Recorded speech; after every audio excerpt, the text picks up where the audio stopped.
नमस्कार दोस्तों, मैं संदीप शर्मा आपका हार्दिक स्वागत करता हूं। दोस्तों, हमारी चर्चा चल रही है भूगोल के ऊपर और भूगोल का ये मंच मैंने यहाँ पर बनाया है यूट्यूब चैनल के रूप में ऑल ग्लोब।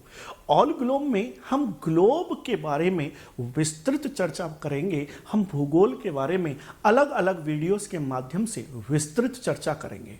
जिस प्रकार की आप लोगों की डिमांड होगी उस आधार पर हम इसमें और आगे इसमें विस्तृत चर्चा करते रहेंगे। दोस्तों, हमारा जो टॉपिक चल रहा था मेरा भारत का भूगोल, और भारत के भूगोल में मैंने पार्ट 1 में हिमालय के बारे में आपको समझाया था। हिमालय में मैंने आपको बताया था कि हिमालय का जो विभाजन है भू आकृतिक विभाजन एवं प्रादेशिक विभाजन। प्रादेशिक विभाजन में सिडनी बोरार्ड का हम अध्ययन करेंगे, लेकिन जब हम भू आकृतिक विभाजन की बात कर रहे हैं तो मैंने आप लोगों को समझाया था कि जो ये हमारा हिमालय है, ये हमारा हिमालय है। इस हिमालय को हमने अध्ययन के आधार पर हमने कितने भागों में विभाजित किया था दोस्तों? हमने 3 भागों में विभाजित किया। सबसे पहले मैंने आप लोगों को बताया था ट्रांस, या इसे हम तिब्बत हिमालय के नाम से जानते हैं। किस नाम से जानते हैं? ट्रांस, या इसे हम तिब्बत हिमालय के नाम से जानते हैं। दूसरा, मैंने आप लोगों को बताया था मुख्य हिमालय के बारे में। किसके बारे में बताया था? मुख्य हिमालय के बारे में। और मैंने आपको यहां पर समझाया था, मुख्य हिमालय में मैंने आपको समझाया था कि ये जो हमारा मुख्य हिमालय है, क्लियर हुआ? मुख्य हिमालय, इसको हम 3 भागों में विभाजित करते हैं। एक तो वृहद हिमालय दोस्त, एक तो वृहद हिमालय, दूसरा मैंने आपको बताया था लघु हिमालय, और तीसरा मैंने आप लोगों को बताया था शिवालिक हिमालय। कौन सा हिमालय? शिवालिक हिमालय। क्लियर? अब तीसरा जो हमने विभाजन पढ़ा था वो हम बात करेंगे किसके बारे में? हम पूर्वांचल हिमालय के संदर्भ में बात करेंगे। किसके संदर्भ में बात करेंगे? पूर्वांचल हिमालय के संदर्भ में दोस्तों हम यहां पर बात करेंगे। तो दोस्तों, जो हमारा पिछला वीडियो था उसमें हमने ट्रांस हिमालय के बारे में विस्तृत रूप से चर्चा की थी। किसके रूप में? ट्रांस हिमालय के रूप में हमने विस्तृत चर्चा की थी कि ट्रांस हिमालय क्या है, उसकी विशेषताएं क्या हैं, और साथ में ट्रांस हिमालय को कितने भागों में विभाजित किया जाता है, इस पर भी हमारी चर्चा रही थी। मैंने आपको काराकोरम श्रेणी, लद्दाख पर्वत एवं साथ में मैंने आप लोगों को जस्कर श्रेणी के बारे में भी मैंने आपको इन डिटेल समझाने का प्रयास किया था। दोस्तों, आज हमारा जो मुख्य चर्चा का विषय है वो है मुख्य हिमालय। कौन सा है? मुख्य हिमालय। और मुख्य हिमालय में देखेंगे दोस्तों कि आखिर मुख्य हिमालय की विशेषता क्या है, और जिसको हम 3 भागों में विभाजित करते हैं, वृहद हिमालय, लघु हिमालय एवं शिवालिक हिमालय, इसकी विशेषताएं क्या हैं दोस्तों? ये मैं बार बार आपको बता रहा हूं, ये भूगोल का एक मंच है जिसको मैंने आप लोगों के लिए बनाने का प्रयास कर रहा हूं, और इसमें कोशिश करेंगे कि हम जिस तरीके से, इस चैनल का नाम है ऑल ग्लोब, तो इस ग्लोब यानी हम इस संपूर्ण पृथ्वी के बारे में हम चर्चा करेंगे। चाहे वो जलवायु विज्ञान हो, चाहे वो समुद्र विज्ञान हो, चाहे वो भू आकृति विज्ञान हो, चाहे वो मानव भूगोल हो, हम सभी क्षेत्रों में हम पूरे भूगोल की विस्तृत चर्चा हम यहां पर करने जा रहे हैं। दोस्तों, अभी ये शुरू किया है, एक नया प्रयास है।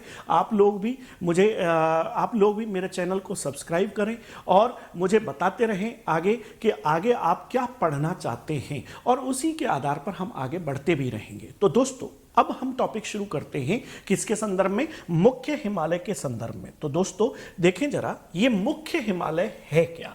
तो यहां पर मैं अपना टॉपिक डाल देता हूं आज का, मुख्य हिमालय। मुख्य हिमालय। देखिए दोस्तों, जब हम बात करते हैं मुख्य हिमालय की, ये मुख्य हिमालय है क्या? दोस्तों, हिमालय पर्वत तंत्र का जो मुख्य भाग है, जो कि ट्रांस हिमालय के दक्षिण में है, इसी को हम मुख्य हिमालय के नाम से जानते हैं। जरा हम देखें मानचित्र के रूप में, हम मानचित्र के द्वारा हम थोड़ा सा यहां पर समझने की कोशिश करते हैं कि दोस्तों देखें जरा, एक सेकंड, फाइल निकाल लेता हूं मैं यहां पर।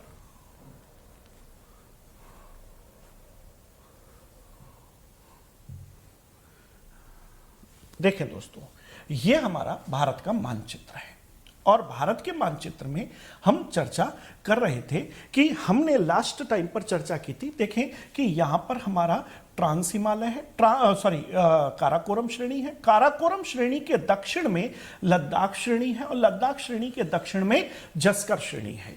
इसके बारे में हमने विस्तृत चर्चा की थी। दोस्तों, आज हम बात कर रहे हैं मुख्य हिमालय की। तो मैंने कहा कि मुख्य हिमालय हिमालय पर्वत तंत्र का मुख्य भाग है जो इस ट्रांस हिमालय के दक्षिण में स्थित है। किसमें? इस ट्रांस हिमालय के दक्षिण में स्थित है। दोस्तों, अगर मैं इसमें चर्चा करूं कि इस मुख्य हिमालय की, कि ये हमारा मुख्य हिमालय है, ये पूरा हमारा क्या है? ये हमारा पूरा मुख्य हिमालय है। देखिए, ये हमारा पूरा मुख्य हिमालय है। अगर मैं चर्चा कहूं कि मुख्य हिमालय का विस्तार क्या है, तो मैं कह सकता हूं दोस्तों, ये पश्चिम में सिंधु घाटी से लेकर के, कहां से लेकर के? सिंधु घाटी से लेकर के पूर्व में यह ब्रह्मपुत्र घाटी तक स्थित है। कहां तक स्थित है? यह पूर्व में यह ब्रह्मपुत्र घाटी तक स्थित है। या मैं कह सकता हूं कि ये यहां पर नंगा पर्वत से लेकर के, कहां से? नंगा पर्वत से लेकर के कहां तक? ये यहां पर नमचा बरवा, कहां तक? अरुणाचल प्रदेश में नमचा बरवा तक जो विस्तृत हिमालय है, इसी को हम मुख्य हिमालय के नाम से जानते हैं। दोस्तों, इसकी विशेषता क्या है? मैं अभी मुख्य हिमालय की बात कर रहा हूं। मुख्य हिमालय की विशेषता क्या है? कि मुख्य हिमालय की विशेषता है कि इसके दोनों सिरों पर अक्ष संघीय वलन पाए जाते हैं। क्या पाए जाते हैं? अक्ष संघीय वलन पाए जाते हैं। अक्ष संघीय वलन पाए जाते हैं। ये आखिर ये अक्ष संघीय वलन है क्या? इसको हम सिंटैक्सियल बैंड भी कहते हैं इंग्लिश में। तो प्रश्न ये उठता है साहब, पहली बात तो ये अक्ष संघीय वलन है क्या, और इसका निर्माण का कारण क्या है? ये वलन क्यों बने? तो दोस्तों, यहां पर हम बात करें कि अक्ष संघीय कि हिमालय के दो एक्सट्रीम कॉर्नर, एक्सट्रीम पॉइंट, जहां पर इसने क्या लिया है? यहां पर हिमालय ने बेंड लिया है, यू टर्न ले लिया, एक तरीके से क्या किया? बेंड ले लिया। क्यों बेंड लिया? क्योंकि इसके नीचे जो अरावली एवं यहां पर मेघालय का पठार है, इसकी चट्टानें, या जिसे शिलोंग का पठार भी कहते हैं, इसकी चट्टानें दृढ़ व कठोर हैं। इन दृढ़ व कठोर चट्टानों का जब यहां पर प्रेशर पड़ता है, तो उसके इस दबाव के कारण ये इसके हिमालय के दोनों एक्सट्रीम पॉइंट्स पर क्या आ गया? एक बेंड आ गया। इस बेंड को ही हम अक्ष संघीय वलन कहते हैं। तो मुख्य हिमालय की विशेषता है कि मुख्य हिमालय में अक्ष संघीय वलन पाए जाते हैं। कारण क्या बताया मैंने? अरावली व शिलोंग की दृढ़ व कठोर चट्टानें। इसी प्रकार से जैसे यूपीएससी में भी प्रश्न पूछ लिया जाता है कि मुख्य हिमालय में अक्ष संघीय वलन पाए जाते हैं। फिर कारण में कहेगा कि क्योंकि अरावली एवं शिलोंग के पठार की चट्टानें दृढ़ व कठोर हैं। तो कथन भी सही है और कारण भी सही है, और कारण कथन की सही व्याख्या भी कर रहा है। तो इस तरीके से हमें यहां पर याद रखना होगा कि मुख्य हिमालय की पहली विशेषता। दूसरी विशेषता है कि ये जो हमारा मुख्य हिमालय है, ये 3 प्रमुख पर्वत श्रेणियों से मिलकर के बना हुआ है। किससे मिलकर के बना हुआ है? ये 3 प्रमुख पर्वत श्रेणियों से मिलकर के दोस्तों बना हुआ है। जैसा कि मैंने आप लोगों को समझाया था कि सबसे पहला यहां पर वृहद हिमालय मिलता है। कौन सा मिलता है? वृहद हिमालय। दूसरा लघु हिमालय मिलता है, और तीसरा जो है वो कौन सा मिलता है? शिवालिक हिमालय मिलता है। कौन सा मिलता है? शिवालिक हिमालय मिलता है। तो ये मुख्य हिमालय 3 प्रमुख पर्वत श्रेणियों से मिलकर के बना हुआ है, जिसे हम वृहद, लघु एवं शिवालिक हिमालय के नाम से जानते हैं। सबसे पहले हम चर्चा करते हैं कि आखिर यह वृहद हिमालय है क्या। किसके बारे में चर्चा करेंगे? हम वृहद हिमालय के बारे में यहां पर चर्चा करेंगे कि यह वृहद हिमालय है क्या और इसकी विशेषताएं क्या हैं। वृहद हिमालय है क्या और इसकी विशेषताएं क्या है, इसके बारे में हम दोस्तों चर्चा करेंगे। दोस्तों, ये जो मुख्य रूप से जो आप लोगों को यहां पर ये पार्ट दिखाई दे रहा है, ये हिमालय पार्ट दिखाई दे रहा है, जिसका विस्तार सिंधु की घाटी से लेकर के कहां तक है, ब्रह्मपुत्र की घाटी तक है। अर्थात मैं कहूं नंगा पर्वत से लेकर के पश्चिम में नंगा पर्वत से लेकर के पूर्व में नमचा बरवा के मध्य जो विस्तृत हिमालय है, उसी को हम वृहद हिमालय के नाम से जानते हैं। किस नाम से जानते हैं? वृहद हिमालय के नाम से जानते हैं। जरा इसकी विशेषता देखते हैं कि ये क्या, अगर मैं इस पॉइंट को यहीं से उठा लूं तो मैं क्या कहूंगा कि ये जो हिमालय पार्ट है, ये जो हमारा हिमालय पार्ट है, क्लियर हुआ, ये हमारा हिमालय पार्ट है। ये अगर हम देखें तो ये क्या है, ये हमारा इसका विस्तार पश्चिम में, कहां पर, पश्चिम में नंगा पर्वत से लेकर के, कहां से, नंगा पर्वत से लेकर के पूर्व में, कहां पर भाई, पूर्व में कहां तक, नमचा बरवा तक, नमचा बरवा तक स्थित हिमालय है। नंबर एक बात। नंबर दूसरी बात, मैं कह सकता हूं दोस्तों कि ये हिमालय की, अगर मैं बात करता हूं कि इस हिमालय की लंबाई कितनी है, तो याद रखिएगा कि 2400 किलोमीटर लंबा है हमारा वृहद हिमालय। कितना है? नंगा पर्वत से लेकर के नमचा बरवा तक इसकी लंबाई कितनी है दोस्तों? याद रखिएगा 2400 किलोमीटर है। कितनी है? 2400 किलोमीटर। जैसा कि आप यहां पर डायग्राम में देख रहे होंगे कि पश्चिम में यह अधिक चौड़ा है, जबकि पूर्व में इसकी चौड़ाई कैसी है?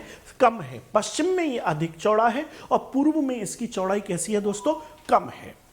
अगर मैं इसकी हाइट की बात करता हूं दोस्तों, तो इसकी जो हाइट है ये लगभग कितनी मिलेगी? ये लगभग 6100 मीटर मिलेगी। कितनी मिलेगी दोस्तों? 6100 मीटर मिलेगी। तो इसकी अगर मैं हाइट की बात करता हूं तो इसकी हाइट औसत रूप से देखी जाए तो एवरेज तौर पर इसकी कितनी मिलेगी? 6100 मीटर मिलेगी। कितनी मिलेगी? 6100 मीटर एवरेज हाइट है, औसत ऊंचाई है दोस्तों। अब बात करते हैं कि अब यहां पर बात करते हैं दोस्तों, आगे देखिए कि ये जो 6100 मीटर ऊंचाई है, इसी वृहद हिमालय में जो सबसे ऊंचा बिंदु है, जिसे हम किस नाम से जानते हैं? इसे हम माउंट एवरेस्ट के नाम से जानते हैं। किस नाम से जानते हैं? इसे हम माउंट एवरेस्ट के नाम से जानते हैं, जिसकी ऊंचाई अलग अलग किताबों में अलग अलग है। जो नई एटलस आ रही है उसमें इसकी ऊंचाई दी गई है 8850 मीटर। कितनी दी गई है? 8850 मीटर। तो कहा जा सकता है कि हिमालय की जो सबसे ऊंची चोटी है ये किस में स्थित है? ये इसी वृहद हिमालय में स्थित है। तो एक छोटा सा पॉइंट आपको यहां पर समझ में आया होगा कि वृहद हिमालय क्या है। मुख्य हिमालय का जो सबसे महत्वपूर्ण पार्ट है वृहद हिमालय, जिसका विस्तार नंगा, पश्चिम में नंगा पर्वत से लेकर के पूर्व में नमचा बरवा तक है। 2400 किलोमीटर लंबा है। पश्चिम में इसकी चौड़ाई अधिक है, जबकि पूर्व में इसकी चौड़ाई कैसी है? कम है। दूसरी बात, अगर इसकी ऊंचाई देखी जाए तो एवरेज जो हाइट है इसकी वो कितनी है? 6100 मीटर है। और इसका जो सबसे ऊंचा शिखर है वो कौन सा है? माउंट एवरेस्ट है। और जैसा कि आप लोग जानते भी होंगे कि माउंट एवरेस्ट जो है वो विश्व की सबसे ऊंची चोटी भी है। विश्व की सबसे ऊंची चोटी भी है। अतः वृहद हिमालय के लिए मैं एक यूं कह सकता हूं कि यह विश्व की सबसे ऊंची पर्वत श्रेणी है। यह विश्व की सबसे ऊंची पर्वत श्रेणी। अब स्वाभाविक सी बात है, सबसे ऊंची पर्वत श्रेणी है तो वर्ष भर बर्फ से भी ढकी रहेगी। जब यह पर्वत श्रेणी वर्ष भर बर्फ से ढकी रहती है तो इसीलिए इसे हम हिमाद्री हिमालय, महा हिमालय या बर्फीला हिमालय भी कह देते हैं। तो दोस्तों इसे हम क्या कह देते हैं? तो याद रखिएगा यही कारण है कि इसकी सर्वाधिक ऊंचाई होने के कारण इसे हम क्या, किस नाम से जानते हैं? इसे हम हिमाद्री हिमालय, महा हिमालय, महा हिमालय, बर्फीला हिमालय, बर्फीला हिमालय, बर्फीला हिमालय इत्यादि के नामों से हम इसे जानते हैं दोस्तों। अब सबसे ऊंचा है, वर्ष भर क्या है, बर्फ से ढका हुआ है, तो स्वाभाविक सी बात है इस पर भी ऊंचे हिमनद पाए जाएंगे। कौन कौन से हिमनद मिलते हैं, तो यहां पर याद रखिएगा दोस्तों कि यहां पर जो हिमनद मिलते हैं वो कौन कौन से मिलते हैं, गंगोत्री, गंगोत्री, यमुनोत्री, यमुनोत्री, सतोपथ, सतोपथ, कामेट, कामेट इत्यादि यहां पर क्या मिलते हैं दोस्तों, हिमनद मिलते हैं। ये क्या है, ये हिमनद हैं, तो इत्यादि यहां पर हिमनद भी पाए जाते हैं। Clear, clear. अब सबसे बड़ी विशेषता कि अब प्रश्न पूछा जाता है कि साहब ये चीज हमारी समझ में आ गई, आखिर बृहद हिमालय है क्या, इसका विस्तार कहां से कहां तक है, इसकी लंबाई क्या है, इसकी औसत ऊंचाई क्या है, इसको हम किस नाम से जानते हैं, साथ में इसमें कौन कौन से हिमनद मिलते हैं, इसके बारे में हमने यहां पर चर्चा की। प्रश्न उठता है कि साहब ये बताइए कि इसकी जो आंतरिक चट्टानें हैं वो कैसी हैं, इसकी जो आंतरिक चट्टानें हैं वो कैसी हैं, तो आपको याद रखना चाहिए कि यह वृहद हिमालय जो है मुख्य हिमालय का सबसे महत्वपूर्ण पार्ट है, और महत्वपूर्ण पार्ट है तो इसकी जो चट्टानें होंगी वो सबसे पुरानी चट्टानें होंगी। तो याद रखिए इसमें बृहद हिमालय में जो रॉक्स मिलती हैं, जो चट्टानें मिलती हैं, इसके आंतरिक भाग में तो मिलती हैं दोस्तों आर्कियन प्रकार की चट्टानें, जैसे ग्रेनाइट, नीस, शिस्ट प्रकार की चट्टानें मिलती हैं। और इसके सिरे या मैं पार्श्व की बात करता हूं तो इसके सिरे व पार्श्व में कायांतरित व अवसादी प्रकार की चट्टानें मिलती हैं। तो याद रखिए कि इसके आंतरिक भाग में, कहां पर, आंतरिक भाग में कौन सी चट्टानें मिलती हैं दोस्तों, आंतरिक भाग में आर्कियन प्रकार की चट्टानें मिलती हैं। कौन सी, आर्कियन प्रकार की चट्टानें मिलती हैं, जिसमें उदाहरण में हम ग्रेनाइट ले सकते हैं, इसमें हम नीस ले सकते हैं, इसमें हम शिस्ट ले सकते हैं। तो इस प्रकार की चट्टानें यहां पर मिलती हैं। और इसके अगर मैं सिरे व पार्श्व की बात करता हूं तो यहां पर याद रखिएगा कि कायांतरित व अवसादी प्रकार की चट्टानें मिलती हैं। किस प्रकार की चट्टानें मिलती हैं, कायांतरित व अवसादी प्रकार की चट्टानें मिलती हैं। हम लोग एग्जाम में क्या गलती करते हैं, हम लोग एग्जाम में गलती करते हैं जब एग्जामिनर हमसे क्वेश्चन पूछता है कि वृहद हिमालय का पार्श्व व सिरा निम्नलिखित में से किस चट्टान से मिलकर के बना हुआ है, तो हम वहां पर सीधा हम ढूंढते हैं क्या, आर्कियन प्रकार की चट्टान। लेकिन हमें यह गलती नहीं करनी है। इसकी आंतरिक चट्टानें नो डाउट आर्कियन प्रकार की चट्टानों से मिलकर के बने हुई है, लेकिन जब पार्श्व व सिरे की पूछा जाए, पार्श्व की पूछा जाए या सिरों की पूछा जाए, तो यहां पर जो चट्टानें होंगी वो मेटामॉर्फिक अर्थात कायांतरित या सेडिमेंट्री अर्थात अवसादी प्रकार की चट्टानें होंगी। हमें यहां पर यह ध्यान रखना है दोस्तों। क्लियर हुआ। नेक्स्ट बात आती है कि प्रश्न आता है कि साहब ये बताइए कि विवर्तनिकी रूप से हिमालय का कौन सा भाग सक्रिय है। प्रश्न यूपीएससी में भी इस प्रकार का पूछा गया है कि विवर्तनिकी रूप से कौन सा हिमालय का कौन सा पार्ट सक्रिय है। तो दोस्तों याद रखिए कि विवर्तनिकी रूप से ट्रांस हिमालय सक्रिय है या बृहद हिमालय सक्रिय है या लघु हिमालय सक्रिय है या शिवालिक हिमालय सक्रिय। तो याद रखिएगा केवल और केवल वृहद हिमालय जो है वो विवर्तनिकी रूप से सक्रिय है। तो मैं यहां पर कह सकता हूं कि यही पार्ट है जो कि क्या है, विवर्तनिकी रूप से कैसा है, सक्रिय है। कैसा है, सक्रिय है। अब प्रश्न पूछा जाता है कि भाई अगर विवर्तनिकी रूप से सक्रिय है, सेडिमेंट्री रॉक्स मिलती हैं, मेटामॉर्फिक रॉक्स मिलती हैं, तो क्या इसमें जीवावशेष पाए जाते हैं या हिमालय के कौन से भाग में जीवावशेष मिलते हैं या अनुपस्थित होते, सीधा प्रश्न पूछ लिया जाता है। तो याद रखिए कि यहां पर इस बृहद हिमालय में जो जीवावशेष होते हैं, चूंकि सबसे आंतरिक भाग को हम जब देखेंगे तो आर्कियन चट्टान है, तो यहां पर किसी भी प्रकार के जीवावशेष नहीं पाए जाते हैं। तो याद रखिए जीवावशेष कैसे हैं? अनुपस्थित हैं। कैसे हैं? अनुपस्थित हैं। जीवावशेष कैसे हैं दोस्तों? जीवावशेष पूर्ण रूप से अनुपस्थित हैं। क्लियर हुआ?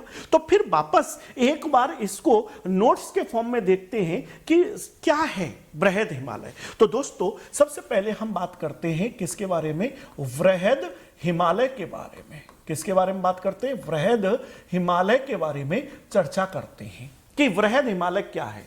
जैसा हमने पढ़ा कि बृहद हिमालय क्या है, कि सबसे पहले हम बात करेंगे किसके संदर्भ में? हम बात करेंगे विस्तार के संदर्भ में। तो याद करो कि मैंने इसका विस्तार क्या बताया है दोस्तों? मैंने इसका विस्तार पश्चिम में नंगा पर्वत से लेकर के कहां तक बताया है? पूर्व में कहां तक? नमचा बरवा तक। कहां तक? नमचा बरवा तक बताया है।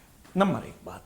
दूसरी बात, इसकी मैंने लंबाई क्या बताई है? तो दोस्तों याद करो, इसकी लंबाई लगभग कितनी है? 2400 किलोमीटर है। कितनी है दोस्तों? 2400 किलोमीटर है। मैंने इसकी औसत ऊंचाई क्या बताई है? याद करो कि मैंने इसकी औसत ऊंचाई जो है, मैंने क्या बताई है कि औसत ऊंचाई इसकी कितनी बताई है? 6100 मीटर बताई है। कितनी बताई है? 6100 मीटर। फिर याद करो कि मैंने आपको यह भी बताया था कि पश्चिम में यह अधिक चौड़ा है। पश्चिम में यह अधिक चौड़ा है अपेक्षाकृत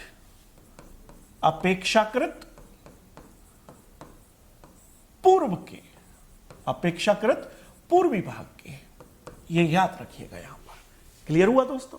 नेक्स्ट बात करते हैं कि इसे किस नाम से जानते हैं। तो इसके विविध नामों को भी देख लेते हैं। विविध नाम तो याद रखिए, इसे हम महाहिमालय,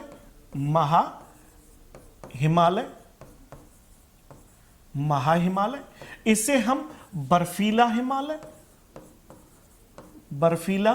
हिमालय, इसे हम और किस नाम से जानते हैं? इसे हम हिमाद्री हिमालय के नाम से जानते हैं। हिमाद्री हिमालय के नाम से जानते हैं। हिमाद्री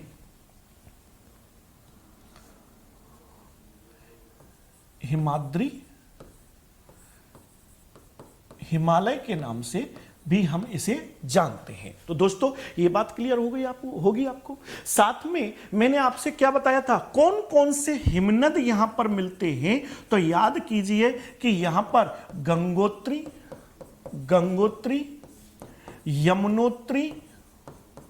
यमुनोत्री,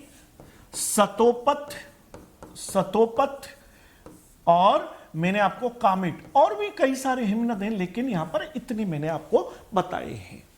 क्लियर हुआ? पिंडर भी है, पिंडर हिमनद भी है, तो उसके बारे में हम और आगे पढ़ेंगे। अब अपवाद तंत्र में जब हम पढ़ेंगे तो उसके बारे में भी हम चर्चा करेंगे। मैंने यहां पर चट्टानों के बारे में बताया, तो चट्टानों के बारे में मैंने आपसे बताया चट्टान किस प्रकार की मिलती हैं। तो मैंने आपको बताया कि आंतरिक भाग में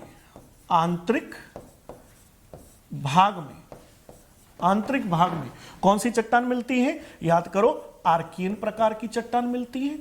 और आर्कियन में किस प्रकार की चट्टानें मिलती हैं? तो याद करो, ग्रेनाइट, नीस व शिष्ट प्रकार की चट्टानें मिलती हैं। इसके पार्श्व व सिरे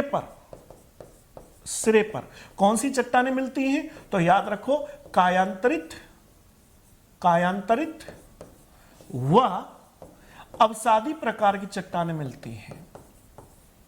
किस प्रकार की? कायांतरित व अवसादी प्रकार की चट्टानें मिलती हैं। क्या ये विवर्तनिकी रूप से सक्रिय है? तो याद रखिए कि यह विवर्तनिकी रूप से सक्रिय है। क्लियर? फिर याद रखिए, क्या जीवावशेष पाए जाते हैं? तो जीवावशेष अनुपस्थित। क्या है? अनुपस्थित।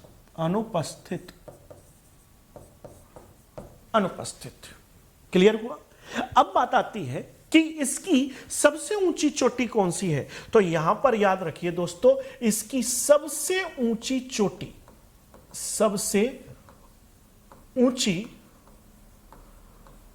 चोटी की अगर हम बात करते हैं तो याद रखिए वो कौन सी है? माउंट एवरेस्ट है। कौन सी है? माउंट एवरेस्ट है।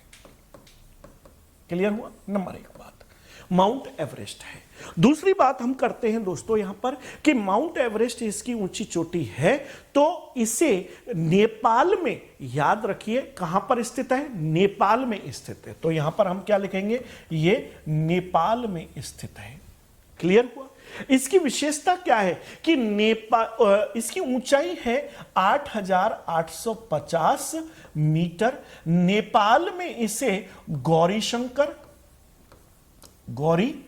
शंकर के नाम से जाना जाता है। किस नाम से जाना जाता है? नेपाल में इसे गौरी शंकर। कहीं कहीं पर इसको नेपाल में सागर मथा भी कह देते हैं। क्या कह देते हैं?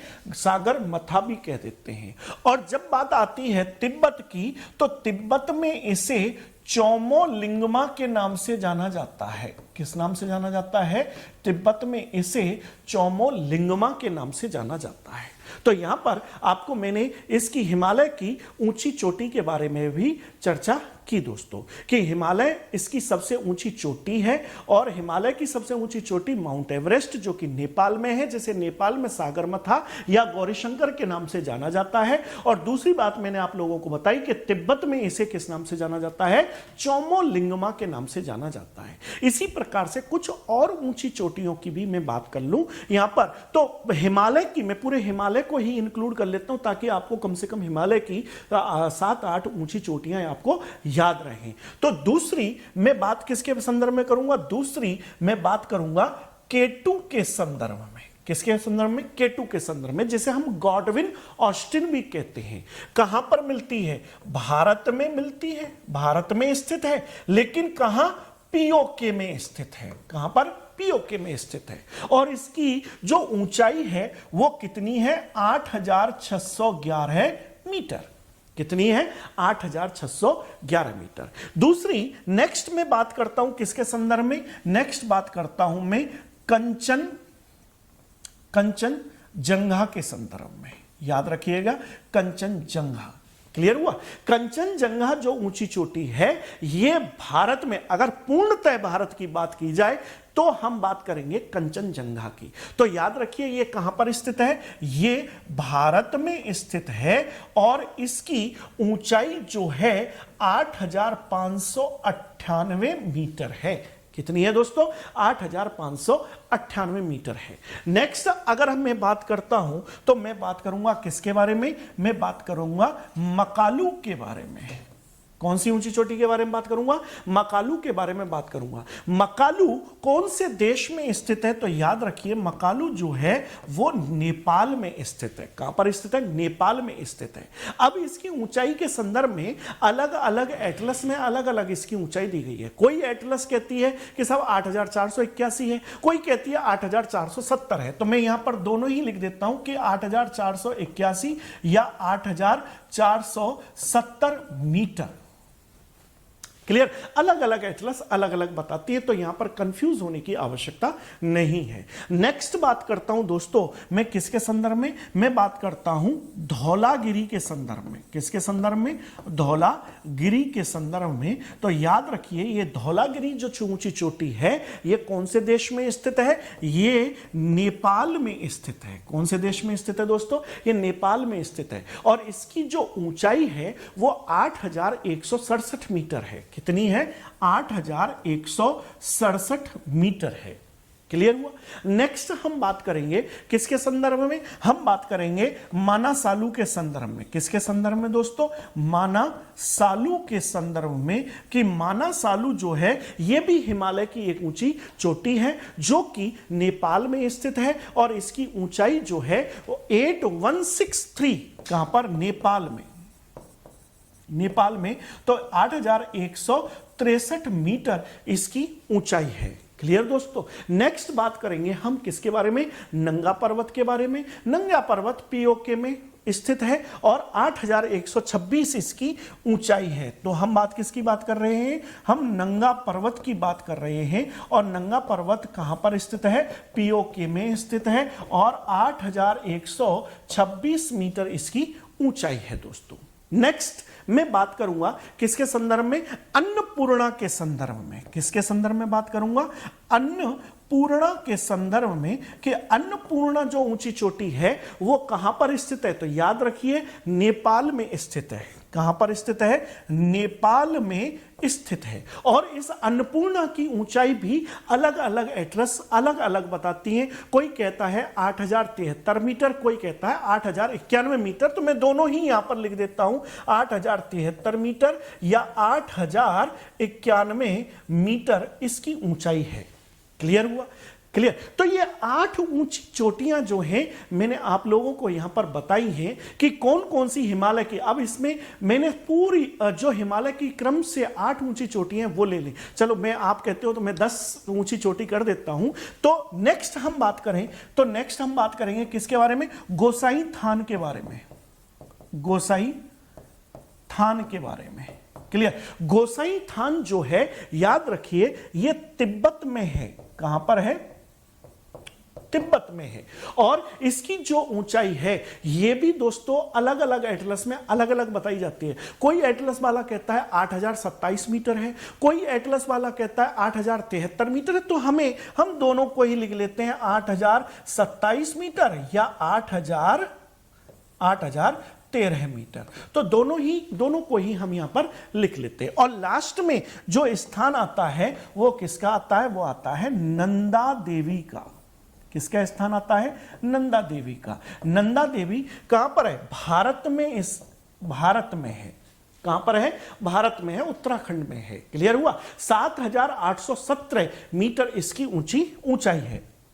7817 मीटर इसकी ऊंचाई है। तो दोस्तों ये मैंने 10 हिमालय की 10 ऊंची चोटियों के बारे में बताया। सबसे पहली माउंट एवरेस्ट, दूसरा K2, तीसरा कंचनजंगा, चौथा मकालू, पांचवां धौलागिरी, छठवां मानसालू, सातवां नंगा पर्वत, आठवां अन्नपूर्णा, नौवां गोसाई थान और 10वां नंदा देवी के बारे में मैंने आप लोगों को बताया। अब ये ऊंची चोटियों के संदर्भ में किसी भी प्रकार से प्रश्न पूछता है तो ये सीधा की सीधा क्रम आएगा दोस्तों। क्या आएगा, क्रम। ये सीधा की सीधा क्रम आएगा। क्लियर हुआ। अब बात आती है दोस्तों यहां पर थोड़ी सी एक और विशेषता के बारे में हम बात करते हैं कि और क्या विशेषता है वृहद हिमालय की। तो दोस्तों देखें जरा, वृहद हिमालय, महान हिमालय जो हमारा भारत है, भारत में हम बात करते हैं तो सबसे ऊपर हमारी काराकोरम, काराकोरम के नीचे लद्दाख, लद्दाख के नीचे हमारी कौन सी आ जाती है, जस्कर श्रेणी आ जाती है। जस्कर का उत्तरी भाग चला जाता है ट्रांस हिमालय में, दक्षिणी भाग आ जाता है वृहद हिमालय में। और इस जस्कर के दक्षिण में आ जाता है पीर पंजाल। तो महान हिमालय इस वृहद हिमालय और पीर पंजाल के मध्य में, या जस्कर और पीर पंजाल के मध्य में क्या आ जाती है, कश्मीर घाटी और डल झील आ जाती है। क्लियर हुआ। अब ये कश्मीर घाटी जो है किस किस के मध्य में आ जाती है, तो याद रखिए कि ये महान हिमालय, महान हिमालय, हिमालय व पीर पंजाल श्रेणी के मध्य, पीर पंजाल श्रेणी के मध्य क्या आ जाती है दोस्तों, कश्मीर घाटी आ जाती है। कश्मीर घाटी आ जाती है। और याद रखना कि ये जो कश्मीर घाटी है ये किसके लिए प्रसिद्ध है, ये कश्मीर घाटी जो है अपनी जाफरान, जिसे हम केसर भी कहते हैं, जाफरान के उत्पादन व करेवा नामक स्थलाकृति के लिए प्रसिद्ध है। किसके लिए प्रसिद्ध है? कश्मीर घाटी जो है जाफरान जिसे हम क्या कह देते हैं? केसर कह देते हैं। केसर के उत्पादन के लिए प्रसिद्ध है। वह यहां पर एक स्थलाकृति मिलती है जिसे हम किस नाम से जानते हैं? जिसे हम करेवा के नाम से जानते हैं। किस नाम से जानते हैं? करेवा के नाम से जानते हैं। आखिर ये क्या है? ये वास्तविकता में पीर पंजाल और जस्कर श्रेणी के अवसादों से निर्मित क्षेत्र है, जहां पर अवसादों से जहां पर कई अस्थायी झीलों का भी निर्माण हुआ, एवं साथ में जो क्षेत्र है जो झील नहीं बन पाया उस स्थलाकृति में जाफरान की खेती भी होती है। तो ये पूरा की पूरा मैं एक शब्द में मैं यूं कहूं कि यह अवसादों से निर्मित क्षेत्र है। किससे क्षेत्र है? अवसादों से निर्मित स्थलाकृति है जिसे हम करेवा कहते हैं। क्या कह देते हैं? करेवा कह देते हैं। तो दोस्तों यहां पर ये पॉइंट भी आपको समझ में आया होगा कि आखिर ये जो हमारी कश्मीर घाटी है ये क्या है। तो कश्मीर घाटी पीर पंजाल श्रेणी एवं महान हिमालय के मध्य स्थित घाटी है, जो कि जाफरान के उत्पादन, सेब के उत्पादन, चावल के उत्पादन के लिए प्रसिद्ध है। साथ में स्थलाकृति है करेवा, जो कि अवसादों से निर्मित स्थलाकृति है। दोस्तों अब याद रखिए कि मैंने आप लोगों को यहां पर बताया कि देखिए, मैं वापस अपने मानचित्र में ही चलता हूं। मैंने आप लोगों को बताया कि ये जो भाग है, देखिए जरा, ये जो भाग है ये पूरा,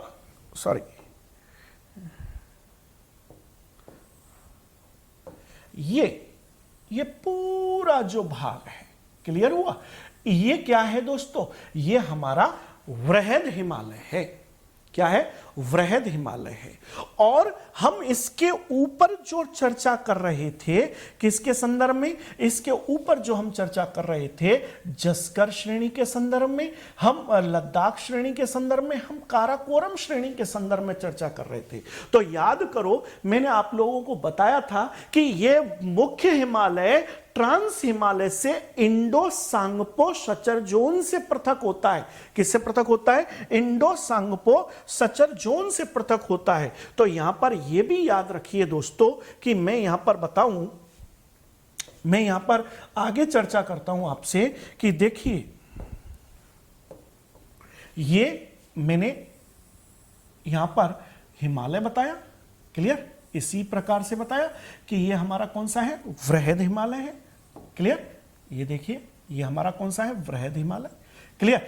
आपको याद हो तो मैंने इसकी ऊंचाई क्या बताई? मैंने इसकी ऊंचाई 6100 मीटर बताई। औसत ऊंचाई कितनी बताई? मैंने इसकी औसत ऊंचाई 6100 मीटर बताई, क्लियर? साथ में इसके ऊपर क्या है? तो याद रखिए कि इसके ऊपर तो भाई ट्रांस हिमालय है। कौन सा हिमालय है? ट्रांस हिमालय है। और ये क्या है? ये ग्रेटर हिमालय है, वृहद हिमालय है। और मैंने आप लोगों को बताया भी था कि इस ट्रांस हिमालय को कौन सा, एक इंडो सांगपो सचर जोन जो है वो इसको पृथक करती है, जिसे हम किस नाम से जानते हैं? जिसे हम किस नाम से जानते हैं? इसे हिंज लाइन के नाम से भी जानते हैं, Indo Tsangpo suture zone, clear हुआ? टी से, सांगपो टी से प्रोनाउंसिएट, टी को एस से प्रोनाउंसिएट करते हैं यहां पर। टी क्या है? क्लियर हुआ? अब इंडो सांगपो सचर जोन, या इसे हम हिंज लाइन भी कह देते हैं, क्लियर हुआ? अब बात आती है कि साहब ये तो नीचे क्या हो गया? ये हमारा ग्रेटर हिमालय हो गया, वृहद हिमालय हो गया। और इसके नीचे क्या आएगा? स्वाभाविक सी बात है कि इसके नीचे कौन सा आएगा? लेसर हिमालय आएगा, लघु हिमालय आएगा, इसके दक्षिण में समानांतर रूप से। लेकिन ये लघु हिमालय से कैसे पृथक होता है? तो याद रखिएगा कि ये लघु हिमालय से भी एक फिर वापस से एक मेन सेंट्रल थ्रस्ट आ जाता है, एक फिर वापस से एक दरार आ जाती है, जिसे हम क्या, किस नाम से जानते हैं? इसे हम किस नाम से जानते हैं? मेन सेंट्रल थ्रस्ट के नाम से जानते हैं, एमसीटी के नाम से जानते हैं। क्लियर हुआ? ये एमसीटी से बृहद हिमालय लघु हिमालय से पृथक है, और बृहद हिमालय ट्रांस हिमालय से किससे पृथक है? इंडो सांगपो सचर जोन या हिंज लाइन से पृथक है। साथ में यहां पर एक चीज और मुझे याद आ रही है जो मैं समझता हूं कि मुझे आपको बताना चाहिए। जस्कर श्रेणी के अगर मैं उत्तर पश्चिम की बात करता हूं, किसकी बात करता हूं? जस्कर श्रेणी के उत्तर पश्चिम की बात करता हूं दोस्तों, तो एक तो पार्ट आ जाता है उत्तर में और एक पार्ट आ जाता है दक्षिण में। यहां पर कुछ घास के मैदान मिलते हैं, इसे यहां पर देवसाई के मैदान कह देते हैं। किस नाम से जानते हैं? देवसाई। और इसे यहां पर किस नाम से जानते हैं? रूपशू के मैदान कह देते हैं। किस नाम, क्या कह देते हैं? रूपशू के मैदान कह देते हैं। तो दोस्तों, ये आज हमने इसमें जो चर्चा की है इस विषय आज के वीडियो में, वो मैंने की है बृहद हिमालय के बारे में। नेक्स्ट वीडियो में मैं चर्चा करूंगा लघु एवं शिवालिक हिमालय के बारे में, और जल्दी ही वो वीडियो भी आपको उपलब्ध करा दिया जाएगा। दोस्तों, इस चैनल के माध्यम से हम विभिन्न प्रकार की परीक्षाओं की तैयारी हम यहां पर कर रहे हैं, जिसमें मैं यूपीएससी को भी फोकस कर रहा हूं, विविध प्रकार के मैं विभिन्न पीसीएस को भी फोकस कर रहा हूं, फर्स्ट ग्रेड राजस्थान में आने वाली फर्स्ट ग्रेड की वैकेंसी को भी फोकस कर रहा हूं, आरएएस को भी फोकस कर रहा हूं, और जहां जहां पर ज्योग्राफी आती है मैं सबको फोकस कर रहा हूं। तो दोस्तों, बने रहिए इस चैनल के साथ। ऑल ग्लोब, धन्यवाद, थैंक यू।